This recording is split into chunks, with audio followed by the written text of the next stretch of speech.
What is going on? I'm WeFamit, and welcome to my guide for noobs. These are the guides I would have wanted when I was first starting off, and it's simplified. Today we're doing Nefer. Nefer is the main DPS. One caveat to Nefer is that she requires another not-cry support, either Ino or Lauma. If you don't have any of these, Ino is free, but if you don't have Lauma, you cannot play Nefer. Nefer is so bad to play if you don't have either of those. Alright, now let's follow weapons. Black Mirror Lantern is her best free-to-play weapon. It's a craftable in not-cry. Just get this. Get this up to R5, get 5 copies of it, and get up to as high as you can, because the description right here, lunar bloom damage. Yeah, it's really good. And on top of that, it's elemental mastery substats, so get this up to R5, get it to level 90. If you wanted to try your luck, the Dawning Frost is alright, but that's still gambling. It's a 4-star, and of course, you might hit the signature before you hit the 4-star. Alright, onto the artifacts. Get this set. The Night of the Skies Unveiling is her best set, it's a signature set. First, it has an 80 elemental mastery just for free, and then 30 free crit rate and 10% lunar damage, given that you have either Ino or Lauma on your team, so Innocent and Gleam. And now for the main stats, you want to go for elemental mastery, and then crit. Alright, now for the substats, you want to go for crit rate, then crit damage, then elemental mastery. You want crit rate to prioritize, because if you don't crit, you don't do the bonus damage. And on top of that, you can stop your crit rate at 50 to 60%, because you get 30 free crit rate here, and then if you have Lauma, you get another 10% crit. So you get 40 free crit rate. As you can see, I only have 48 crit rate, so my crit rate's a little low. I could get this higher. And then for your support, either Ino or Lauma, put them on the Silken Moon Serenade, because it has 120 free energy whenever you use your abilities. I have it on a level 0 set, but I have a leveled up energy recharge to get my ult up. Alright, on to her talents.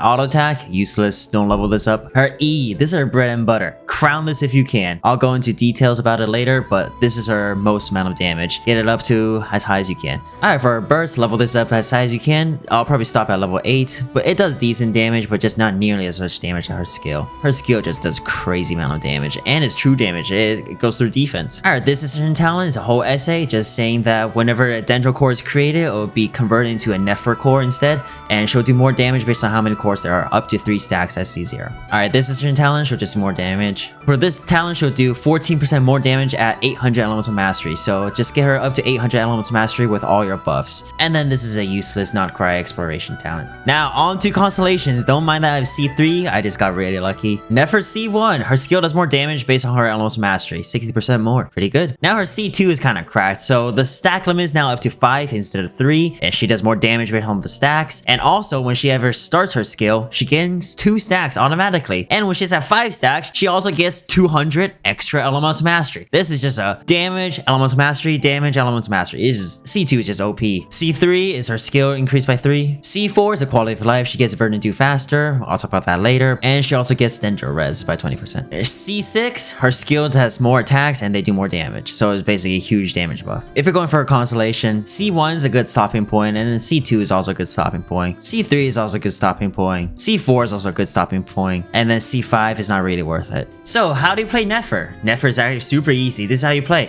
Look at this. These are your ammo. These are the moons. These are what Nefer uses as ammo. So how to use your ammo? You press her skill, and within 9 seconds, your charge attack will convert into this thing, the cool ninjas. As you can see, each one of those, my ammo just went down. I have a half an ammo, I couldn't do it, so then it says a normal charge attack. You have 9 seconds to do 3 charge attacks. So one trick about Nefer is, as soon as you use a charge attack, you can dash, and then your minions are still going to do the hit. Look at that, I dashed away and my minions are still doing the hit. The dash cancel is going to save a bunch of time, but it's not that serious, man. It's just a single player game. So how do you recharge this ammo? So whenever anyone on your team does Dendro and Hydro to your enemy, look at that. Creates a Lunar Bloom, the ammo slowly goes up. Nahida autos attack again, the ammo goes up again. And now you can go switch to Nefer and just use it. You don't really have to worry about the moon thing charging up, as long as you have a decent Hydro applicator on your team. I'm using Farina over here, for instance. Look at that. Pay attention to my moons, it's still going up.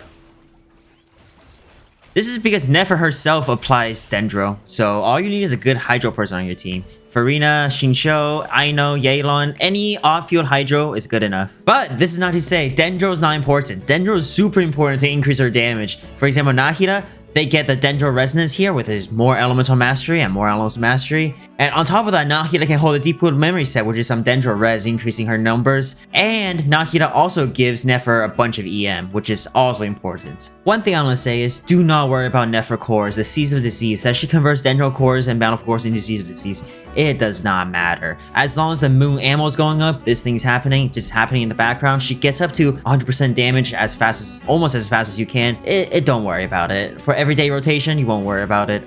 Alright, on to Nefer's team. Nefer has so many teams. All you need is one of not-cry person. And Nefer, I don't have Lauma, so Lauma stand in, and then I know. If you don't have a Nefer, this team works too, because I know is your not-cry person. If you're completely free to play, this team works too. Your 4th slot can be literally anyone you want. Literally anyone you want. You could use a Sucrose. It doesn't matter. You have another water person, another Dendro person. This is my personal Nefer setup. I enjoy it. It's fun, it's cozy, and I use it for exploration. It has Nefer, Nahida, and Farina. It's kind of expensive with Nahida and Farina, 2 Archons. But it's cozy. The reason I like this team is because Farina's skill, long duration. And Nefer's skill, long duration, a shield, and EM buff. Nahida, long duration too. So I don't have to switch off of Nefer at all. And then just switch to Nefer, and then just do the 3 charge attacks. And then bam, dead like that. It's so cozy, so fun. Exploration is so cozy.